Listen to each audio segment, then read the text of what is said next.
أشهد أن لا إله إلا الله وحده لا شريك له وأشهد أن محمدا عبده ورسوله اللهم صل على سيدنا محمد وعلى آل سيدنا محمد وسلم تسليما.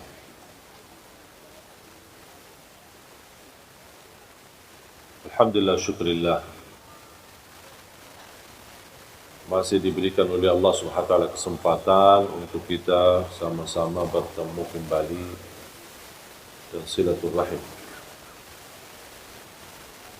Dan saya mengucapkan ribuan terima kasih kepada seluruh jamaah Majlis Ta'lim Masjid Bani Umar atas perhatiannya, bantuannya, perjuangannya untuk selalu memberi perhatian, support dan membantu gerakan kami, khususnya untuk saudara kita tunanetra. Dan alhamdulillah, berita gembira, sudah kami memberangkatkan jemaah umrah sudah angkatan yang kedua dari saudara kita tunanetra. Alhamdulillah, kemarin baru mereka pulang dari Tanah Suci, hampir kurang lebih 25 orang. Dan subhanallah, walaupun saya tidak berkesempatan berangkat bersama mereka, tapi teman-teman dan tim dari yayasan temani mereka dan kawal, dan mereka mencerita begitu indahnya perasaan mereka sepanjang perjalanan ke Tanah Suci. Bayangkan 25 orang, tapi antri panjang, menarik perhatian. Dan alhamdulillah oleh petugas imigrasi sangat membantu kemudahan untuk proses penerbitan paspor. Ketika proses juga visa, ketika di Madinah pun alhamdulillah diberikan kemudahan. Jadi mereka sangat bangga dan senang. Yang buat saya terharu ketika melihat rakaman mereka ketika bertalbiyah, ketika berdoa, ketika lagi salat di Masjid Nabawi, dan mereka menangis. Dan mudah-mudahan kita terus memperjuangkan supaya kita mampu memberangkatkan insya-Allah haji untuk mereka. Dan itu semua perjuangan tidak akan terlepas daripada perhatian ibu-ibu.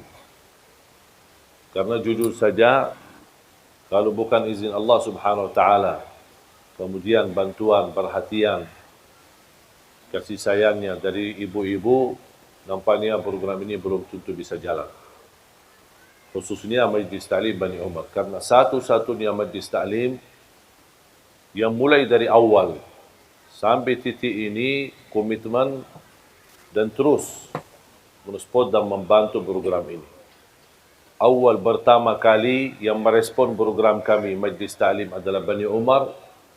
Kemudian selanjutnya, walaupun ada beberapa Majlis Ta'lim yang lain yang ikut bantu, tetapi yang komitmen tidak pernah terlepas perjuangannya, tidak pernah bosan dan tidak pernah menjauhi dari program ini, itu satu-satunya Majlis Ta'lim Bani Umar.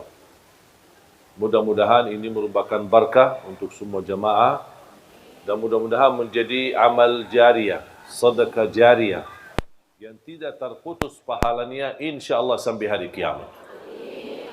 Dan semoga insya-Allah diterima di sisi Allah Subhanahu wa taala. Para jamaah sekalian dimuliakan Allah Subhanahu wa taala,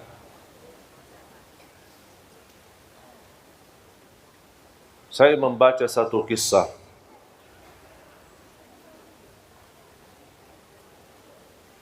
membuat saya berfikir betapa besarnya keagungan dan kemuliaan Allah Subhanahu wa taala, dan selalu Allah beri yang terbaik. Cuman sayang sekali kita belum bisa tahu kebaikan tersebut kecuali sesudah kejadian ujian bala, musibah cukup lama. Istilahnya kita mengetahui hikmah, alasan apa yang terjadi, apa yang kita hadapi di kemudian hari atau di waktu yang cukup lama, baru Allah munculkan hikmah dan alasan. Kisah yang saya baca mengambil banyak hikmah dan pelajaran, membuat saya sadar dan semakin belajar dan meyakini apa yang datang dari Allah pasti itu baik. Walaupun nampaknya di pandangan mata kita buruk dan itu ujian. Ada beberapa pengusaha berdagang. Mereka belanja barang banyak dari salah satu negeri. Kemudian mereka naik kapal. Kapal yang cukup besar dan juga membawa barangnya masing-masing. Di dalam perjalanan untuk kembali ke kampung mereka, terjadilah hujan besar. Gelombang dan dia menghadapi ujian yang amat besar di tengah laut. Mereka mengambil keputusan harus barang-barangnya ada yang harus dibuang untuk mengurangi beban yang terjadi di atas kapal tersebut. Salah satu pedagang memiliki barang yang terbanyak. Ternyata jatuhnya dia akan dihabiskan separuh barangnya, akan terbuang. Dibanding yang lain cuma seberapa saja. Beliau tidak terima, marah, ngamuk.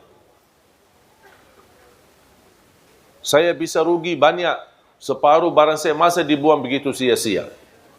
Mereka menjelaskan daripada kita tenggelam semua, menghadapi musibah semua, mendingan barang-barang kita aja biar kita selamat. Beliau tidak terima, tidak mau. Karena dia berdagang baru, membuat berdagang yang lama, mereka sepakat sekalian barangnya sama orangnya dibuang aja, biar kita selamat. Karena mereka merasa orang itu berdagang baru, tidak punya istilahnya kekuatan, tidak punya power, tidak punya lingkungan yang bisa melindunginya. Dan terbuang. Dan subhanallah mereka jalan dan beliau bersama barangnya sudah terbuang di dalam laut. Dalam menghadapi ujian angin besar, subhanallah terarah kepada salah satu pulau yang cukup sepi, tidak ada apa-apanya. Dia masuk di sana, cari makan tidak ada, cari apa tidak ada, barangnya hilang. Dia syukur alhamdulillah selamat. Dapat sedikit sumur air yang bersih, dia bisa minum. Sedikit hanya yang bisa dia dapat hanya minum air. Di situ dia menemukan sebuah rumah kecil dari kayu. Dia masuk ke rumah dan dia bisa rasa nyaman untuk bisa istirahat dan tidur. Berjalan waktu beberapa hari, tidak ada yang datang menolong dia. Tiba-tiba datangnya angin yang cukup kencang dan besar, mengakibatkan terjadi kebakaran di pulau tersebut. Dihabiskan semua pohon-pohon yang ada sekaligus rumah kayunya itu. Begitu dia diselamatkan dari kebakaran dan kehilangan tempat tinggalnya yang satu-satunya yang bisa melindungi dari bahaya, langsung dia berkata, "Ya Allah, kenapa ini?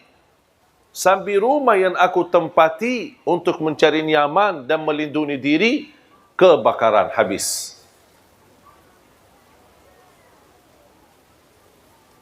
Dia sudah merasa diri akan menghadapi kematian, putus asa. Dan dia tidak tahu ada apa. Sampai dia ngamuk sama Allah. Kenapa ya Allah seperti ini? Dan subhanallah tidak lama ada kapal besar yang datang. Dan dia bisa melihat dari jauh. Langsung dia ke arah pantai dan menunjukkan tangannya. Mereka karena kapal besar tak bisa mendekati, menerima perahu kecil atau kapal kecil untuk menjemputnya. Ketika dijemput dan naik kapal besar, dan beliau bertanya, kok dari mana kalian tahu saya ada di sini? Oh, kami tahu dari jauh kami melihat asap. Gara-gara terjadi kebakaran kan ada asap besar. Kami berfikir ini tanda biasanya kami seorang laut, pasti biasanya itu tanda-tanda ada orang minta tolong. Makanya kami datang.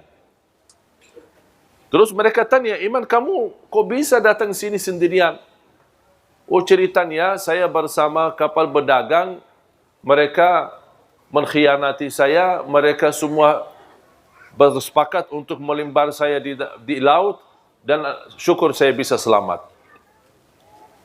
Kata pemilik kapal, mereka itu yang anda cerita, semuanya mati tenggelam. Berdagangnya, dan barangnya, dan kapalnya, semuanya mati. Baru dia sujud syukur. Dan dia berkata, ternyata ada hikmahnya. Faham ibu? Memang subhanallah, Allah maha baik. Wallahi ibu-ibu tidak bakal tahu bagaimana cara Allah mengatur ujian kita. Tapi yakini, Allah tidak pernah mau susahkan kita.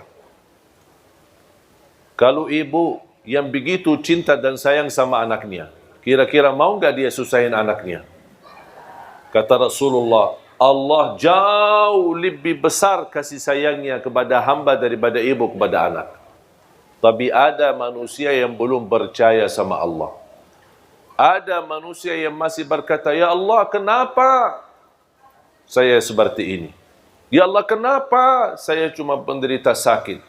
Ya Allah kenapa saya sudah lama menikah tapi belum bisa punya keturunan?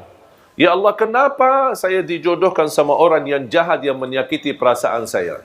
Ya Allah kenapa saya punya usaha semuanya habis dan rugi? Ya Allah kenapa saya... Itu bahasa kita sehari-hari. Padahal kita tidak tahu dan belum meyakini Allah jauh lebih sayang sama kita daripada ibu kepada anaknya. Ibu pun ketika lagi marah sama anaknya dan dia cupit, bukan karena dia benci sama anaknya, bukan dia tidak suka sama anaknya, justru cupitan itu karena sayang. Anggaplah yang terjadi dari Allah itu cupitan dari Allah Subhanahu. Barangkali kita ada kesalahan, barangkali ada kekurangan ibadah, barangkali terlalu sering ketiduran salat subuh, barangkali kita lupa baca Quran, barangkali kita sambat satu kali menyakiti hati orang tua. Walaupun satu kali, ada balasannya. Ada balasannya dari Allah SWT. Kita lupa, tapi Allah tidak pernah lupa. Ahsahullahu wa nasuh. Allah menghitungkannya, tapi manusia suka lupa. Makanya jamaah sekalian, belajar takdir Allah, walaupun ada buruknya, tapi yakini di belakang keburukan ada hikmah, ada kebaikan, ada sesuatu yang kita tidak tahu. Contoh,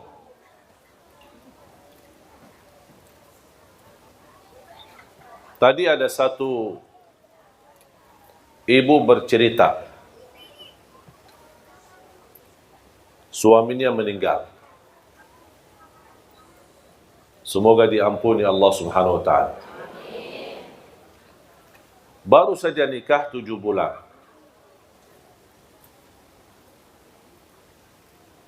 Cerita yang disampaikan oleh ibu, saya menanggapi bagaimana beliau cinta sama suaminya. Sudah almarhum. Beliau berkata, seandai kata saya menikah, tapi masih merasa terbeban karena dia sayang sama suaminya. Dan dia berkeinginan bertemu suaminya di surga. Terus kalau saya dijodohkan lagi, nikah, usianya masih muda, saya khawatir gimana nanti sama suami yang pertama atau suami yang kedua. Ya udahlah, daripada bingung, mendingan dah usah nikah katanya. Biar dijamin dapat dan bertemu suaminya di surga. Saya menjawab,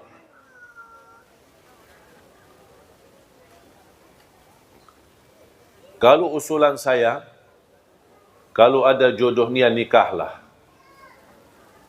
Masih muda, belum punya anak lagi. Nikahlah. Urusan surga nanti urusan lain. Ketemu siapa itu urusan sama Allah. Dan kejadian ini sama pernah terjadi sama istri Rasulullah. Bernama Ummu Salamah. Kenal nggak Ummu Salamah? Dari mana kenal? Tahu maksudnya. Ummu Salamah salah satu istri Rasulullah SAW. Ternyata Ummu Salamah punya suami namanya Abu Salamah. Cinta bukan main sama suaminya. Meninggal, mati syahid. Di waktu tamburan perang bersama Rasulullah SAW. Meninggal. Ketika meninggal suaminya, dia merasa sedih banget. Kehilangan seorang yang dia paling sayangi, paling cintai. Baik banget. Dan dia merasa kehilangan sesuatu yang amat besar. Tapi dia sabar, ujian. Suami meninggal, ada istri dia meninggal, ada anak dia meninggal. Semua itu namanya ujian. Dan kita semua pasti akan meninggal, akan mati menghadapi kematian. Ternyata subhanallah berjalan waktu, dijodohkan sama Rasulullah. Sebelum dijodohkan sama Rasulullah, dia pernah berkata, ketika Rasulullah SAW mengingatkan untuk bersabar dan menerima ujian ini. Dan insya Allah Allah ganti yang lebih baik. Langsung beliau berkata, siapa yang lebih baik dari Abu Salamah? Tak mungkin bisa menemukan orang-orang yang lebih baik dari Abu Salamah. Pertanyaan saya, ibu-ibu, mana yang lebih baik, Abu Salamah atau Rasulullah? Akhirnya jadi jodohnya sama Rasulullah SAW. Muncullah pertanyaan, ya Rasulullah, saya kan pernah nikah sama Abu Salamah. Sekarang saya jadi istrimu. Saya ketemu siapa nanti di surga? Sama pertanyaan ibu itu tadi. Saya jawab sebagaimana dijawab oleh Rasulullah SAW. Kamu bersama orang yang terbaik akhlaknya. Yang terbaik akhlak. Kalau kira-kira Abu Salamah lebih baik akhlaknya, berarti nanti sama Abu Salamah. Tapi yang kita tahu dan kita belajar, yang paling mulia akhlaknya siapa? Berarti dia sama. Dan disitulah kunci kebahagiaan dalam rumah tangga. Kemuliaan akhlak. Jamaah sekalian, tidak ada rumah tangga yang tidak bermasalah. Tetapi kunci mengatasi segala persoalan dan permasalahan adalah kemuliaan akhlak. Bahkan Rasulullah SAW bersabda, menunjukkan kunci kemuliaan seorang laki-laki, terutama laki-laki. Sebagaimana kemuliaan seorang atau kemuliaan seorang laki-laki yang paling mulia akhlaknya sama istrinya. Makanya ulama berkata, kalau ingin mengetahui akhlak seorang, jangan tanya jauh-jauh, tanya istrinya. Kalau istrinya biar mentul, berarti Mantap? Alhamdulillah. Kalau istrinya berkata, stres, pusing. Oh, berarti masalah.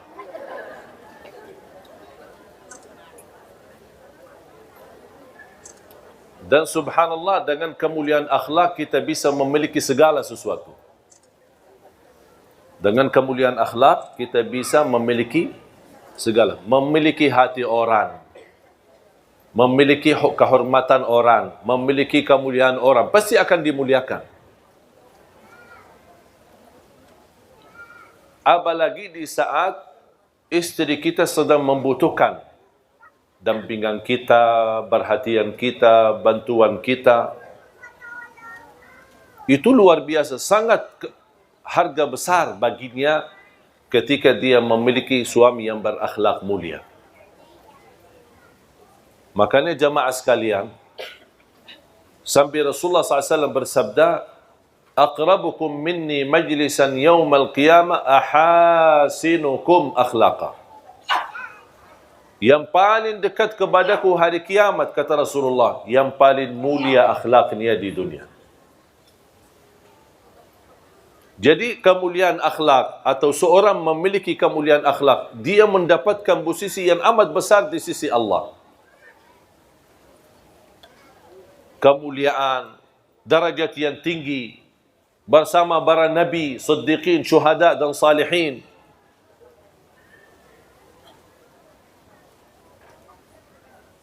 Dan salah satu akhlak yang perlu kita jaga, terutama di dalam rumah tangga. Jangan terlalu fokus melihat kesalahan. Abaikan aja. Jangan terlalu memperhatikan kesalahan. Abaikan aja. Lupakan, lewatin saja. Anggap sesuatu yang berjalan dan terus berlalu. Jangan terlalu diperhatikan. Kalau setiap kesalahan ada teguran, setiap kesalahan dibahas, setiap kesalahan dibicarakan, setiap kesalahan namuk, tidak akan selesai. Karena kita manusia tidak terlepas dari kesalahan. Bisa kita perbaiki kesalahan tapi dengan cara yang baik. Kalau anda melihat sesuatu yang tidak suka, jangan anda bilang saya tidak suka ini, tapi saya suka seperti ini. Saya suka seperti ini. Saya tidak suka kalau kamu tidak perhatian saya. Tapi sebaliknya, aku suka kalau diberikan perhatian. Faham? Jadi jangan ada muncul rasa atau bahasa seolah-olah yang di depan kita selalu disalahkan. Kalau misal dia masak, istri masak, kita tidak suka cara masakannya. Jangan, aku tidak suka cara masakan ini. Tapi bahas, aku lebih suka seperti ini. Aku lebih suka nasinya seperti ini. Aku lebih suka minumannya seperti ini. Misal, kalau anda tidak suka minum dingin, dibawain minum dingin. Ketika anda minum, tidak enak, tidak nyaman. Tidak mau, aku tidak suka. Jangan. Aku lebih suka yang hangat. Boleh enggak diganti? Pasti akan jawabannya halus. Aku tidak suka. Ganti. Tidak mau ganti. Kamu tidak mau, ya udah biarin aja. Karena bahasanya sudah tidak enak. Pasti jawabannya tidak enak. Ada satu kejadian ketika Rasulullah SAW pulang ke rumah. Ini kan sebuah kisah.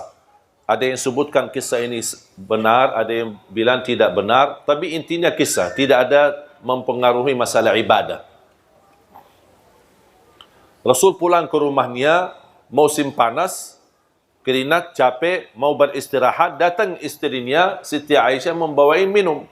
Nampaknya Siti Aisyah karena sibuk urusan-urusan dalam rumah, bersih rumah, mempersiapkan kedatangan Nabi Muhammad, saking capeknya, karena dia tidak ada membantu di rumah, saking capeknya daripada kasih gula di air sirupnya, dia kasih malah garam. Kemudian diserahkan kepada Rasulullah SAW. Kemudian dia lanjut urusan rumah. Ketika Rasulullah SAW minum, rasanya apa? Asin. Rasulullah SAW panggil, Ya Humaira. Ini Rasulullah SAW suka panggil, tidak pakai nama, tapi panggil nama Humaira. Yang putih ada merah-merahan. Dan selalu saya dorong jamaah, suami istri harus masing-masing memiliki gelar panggilan, nama panggilan. Apa itu? Hei manis, hei cakap, gagah, sayang. Jangan panggil abi, abah, ayah. Panggilan kata-kata yang ada tanda sayang. Kalau misal dia hitam manis, coklat. Pokoknya kata-kata terserah, milih kata-kata yang menenangkan hati, yang menarik. Dan ini subhanallah membuat mesra dalam rumah tangga. Dan itu yang dilakukan oleh Rasulullah SAW. Ya Humaira. Kalau saya punya nama khusus dipanggil oleh istri. Jadi istri panggil pakai nama itu. Bukan Syekh Ali, bukan Ali. Tapi ada nama. Saya tidak mau kasih, itu rahasia. Sebaliknya saya juga punya nama untuk istri. Dan dia suka kalau saya panggil dengan pakai nama itu. Lewat telepon, lewat WA, atau saya pulang ke rumah, itu selalu saya panggil seperti ini. Khusus. Dan ingin tahu ya datang ke rumah aja. Kenalan sama istri biar tahu rahasianya apa. Karena saya mengambil belajar dari Rasulullah SAW. Bukan berarti mohon maaf saya sempurna dalam rumah tangga. Jangan ada yang merasa, berarti Syekh luar biasa. Tidak. Saya juga orang biasa. Punya kekurangan, punya kesalahan. Kadang-kadang istri saya tersinggung terhadap perilaku saya. Tapi alhamdulillah kita selalu sepakat ada tukar fikiran. Ada berbicaraan. Kita tidak istilahnya menambil hati. Aku lihat dia, aku marah, terus simpan di hati. Dia lihat saya, dia marah, simpan di hati. Itu tidak akan selesai masalah. Ada sesuatu dibahas, tapi cara dibahasnya agak enak. Sopan, saling menjaga, saling menghormati, seperti ini, seperti ini. Kalau menurut saya itu namanya istilah muhasabah. Setiap minggu sekali kita muhasabah. Saya tanya sama istri saya, apa yang saya lakukan selama 1 minggu membuat kamu tersinggung? Dia kasih tahu. Kalau tidak dia kasih tahu, dari mana saya bisa tahu? Karena yang sakit hati siapa? Istri. Hati yang dia punya, bukan saya punya. Saya tidak tahu isinya. Makanya harus saya tanya, apa yang membuat kamu tersinggung? Apa yang membuat kamu tidak enak hati? Kalau begini, kalau foto sama ibu-ibu jangan terlalu dekat. Siap.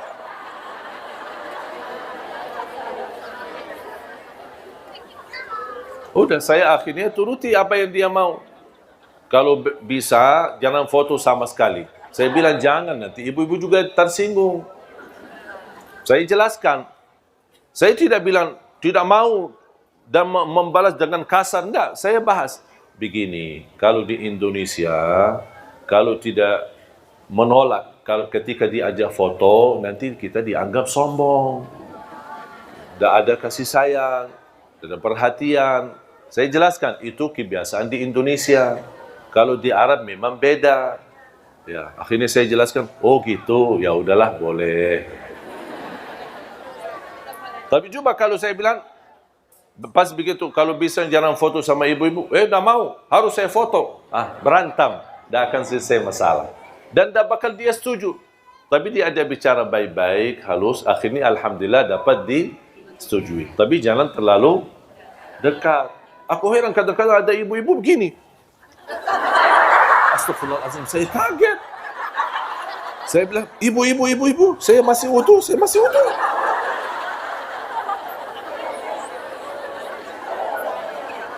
Saya jujur saja bicara seperti ini, padahal saya belum wudu.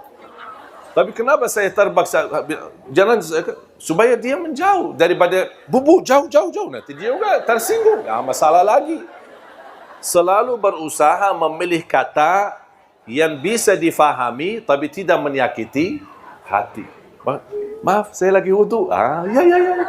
Dah, langsung dia awas sendiri. Daripada kita berantem. Ibu jangan dekat. Ibu jangan. Kok sih kasar ya?